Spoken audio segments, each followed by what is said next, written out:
Ayan, hello guys, no? Magandang araw sa atin lahat. At kumusta naman po tayo, no? Yan, sana ay nasa mga mabuti ho tayo mga kalagayan, guys. So guys, this is Laking Davao once again. And welcome back to my channel, guys.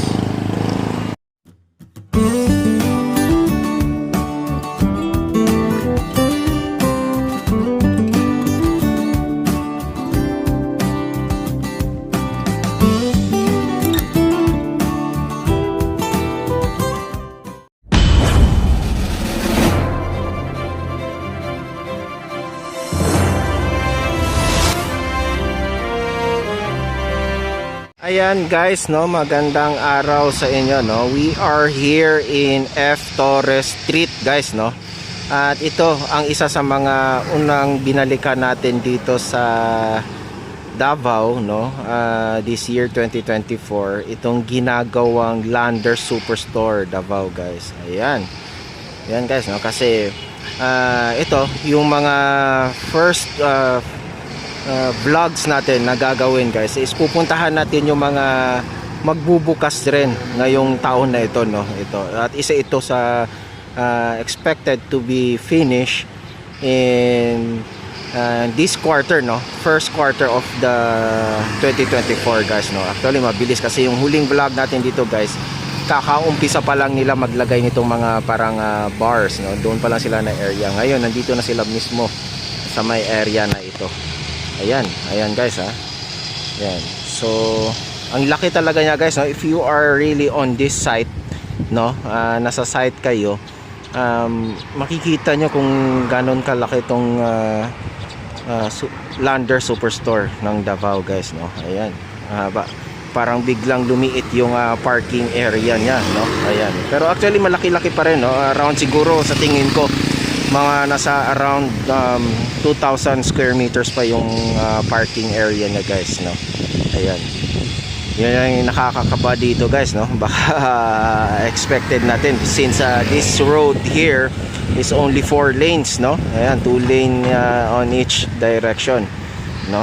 So sa opening date nito, guys, we will expect a heavy traffic here, guys, no. Ayan. Ayan guys, no. So yan lang yung itong update na to, guys, no. This is a really quick update about this store, no.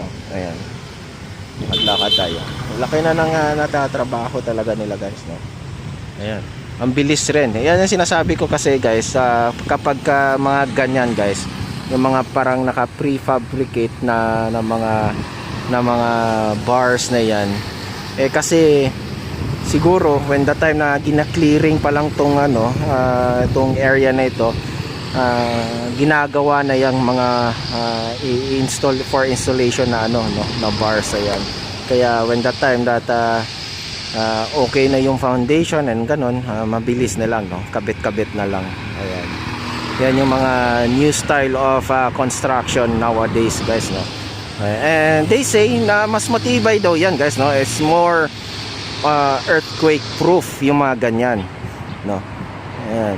So since yun nga, dahil ang Davao ay laging niyayanig, no, dinadalaw ng pagyanig, that's a good sign also, no. Maganda yung planning na itong paggagawa ng Lander Superstore Davao. Ayan. So ito, guys, no, lakad tayo. Dito tayo banda sa may harap mismo nitong Starbucks Coffee. Ayan, guys, no. Dito banda yung Davao Convention Center. Ayan. Yun. So let's take a walk, guys, no. Titignan natin itong ginagawang Lander Superstore. Ayan. And congrats pala, guys, no, kasi nabalitaan natin bago lang din, no, just a few weeks ago, no, Lander Superstore is expanding here in Mindanao, guys, no.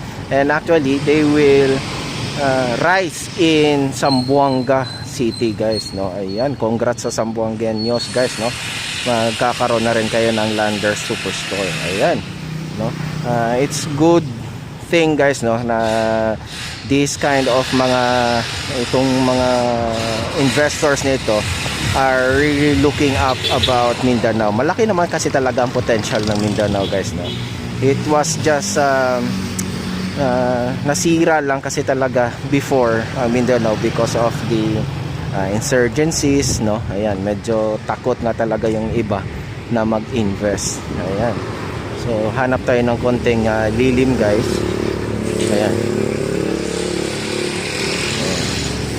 So meron pala dito mga parang mga kainan din, no. Ayan, Yo Frost.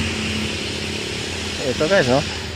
Today is Sunday, guys, ayan, and still ongoing yung construction nila. Parang day and night na yata ang construction nila dito. I don't know, no, if it's day and night or maybe, ayan. Pero at least, no, kahit Sunday tinatrabaho nila. So it means binibilisan tong pagtatrabaho nito, ano. Ang next natin makikita na dito, guys, is yung pag-install ng mga panels naman, no, yung mga para mako-cover na itong superstore, itong landers mismo, guys, no. Itong laki niya, lapad niya, guys, no. Umabot siya hanggang dito, no, hanggang doon. Ganon siya kalapad hanggang dyan. Ayan. Sa tingin ko lang, guys, no, this is a ground level only, no, na superstore. Meron silang portion lang siguro na parang may second level, pero all in all siguro yung pinaka niya, yung sa pinaka store niya, yung main store niya is ground level lang siya, guys, no. Ayan, kasi yung mga ganitong klaseng store kasi, guys, actually usually mga high ceiling talaga to kasi matataas yung may no, matataas yung parang mga rocks nila. But we don't know, no. Ayan, baka malay natin, baka mamaya to second level, I think, no. Hindi pa natin masyado na research, no, if this will be a 2-level store, guys. Ayan, guys, no. Ayan yung latest update ngayon by January, no. Ayan, hindi tayo natin masilip kasi sa baba kasi nilagyan na nila nitong parang streamers nila, no, or tarpaulin, no. Ayan. So ito, guys, no. Ayan, soon to open na to, no. Ayan. So yun lang talaga, no. We will expect a very heavy traffic here, no, pagka nagbukas ito. Ayan. So kung maririnig nyo, tuloy-tuloy yung trabaho. Ayan, guys, no. Tatawid tayo.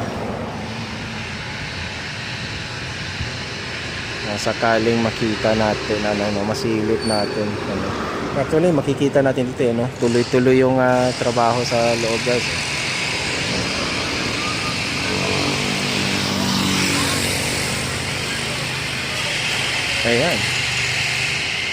Ayan siya kalaki, guys, no. Ayan, it's a big store also. Okay.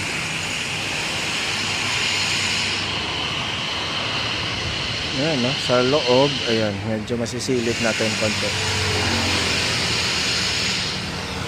Ayan, no, parang elevated siya, guys, no. Elevated siya.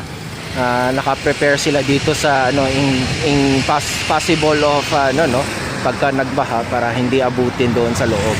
Ayan. Although wala naman dito na nagkaroon ng parang something na nagbumaha dito na area nito, but still we don't know in the future, guys, no. Ayan. So since maganda naman yung drainage system dito banda, medyo okay lang, pero at least they are prepared for possible in the future, no. Hindi naman natin masabi kasi katulad ng mga nakaraang araw, grabe yung pag-ulan, no. Although hindi gaano kalakasan yung ulan, pero walang tigil, no. Halos ilang araw din walang tigil ang ulan, no. Kaya yung mga kababayan natin na nasa Davao de Oro, Davao del Norte, guys, no, kita nyo yung mga nangyari sa kanila, no. Hope they are okay. Ayan. So ito, guys, so lalapitan natin yung pinaka-render nitong landers in Davao. Okay, guys. Ito. Ayan. Ito guys, oh. Ayan, makikita natin dito.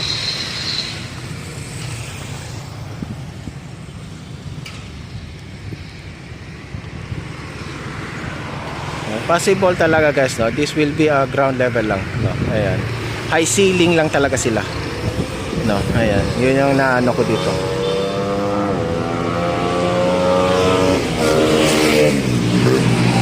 So, ito yung render.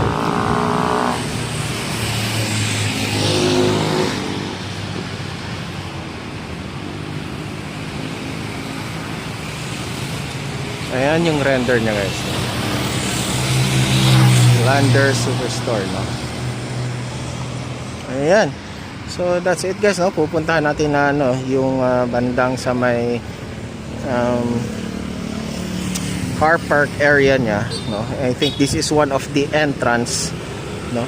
And that one is the sa kabila naman, yung sabi ko yung kanina kung ano, Starbucks and the Davao Convention Center. Don't worry guys, no? Medyo malaki-laki pa naman yata ang natira para sa car park area, no? Unless hindi tayo mag-worry kung they're planning to build a multi-level car park here, no? Yun yung pinakamaganda, no? Para mas proper yung car park area guys, no? Ito, medyo parang may ginagawa sila dito sa may bandang car park area. I think they are flattening or what or something, no? Meron nga silang sinemento. Dito banda, no? Dito na area guys. Dito, no? Meron silang parang sinesemento dito. I think this will be the part of the car park area na guys, no? Ayan. Let's see. Here. Hirap mag ano, no? Mag-vlog. Dito. Tingnan natin to guys, ito.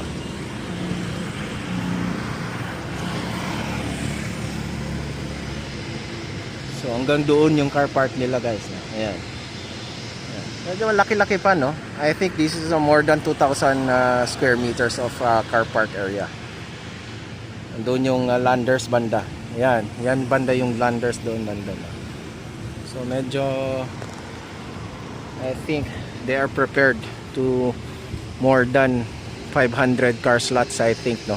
Sa tingin ko. Ayan.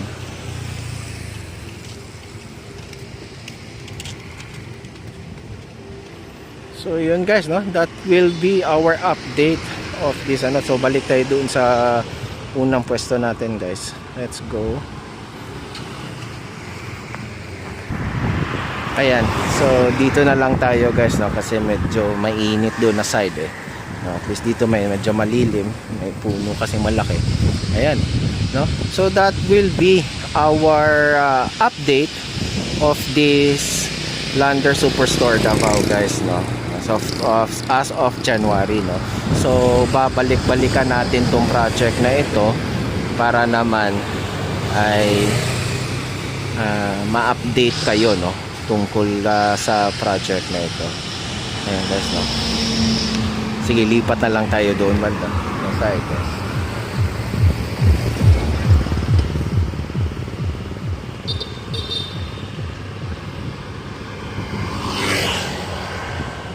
Ayan. Ayan guys, ha.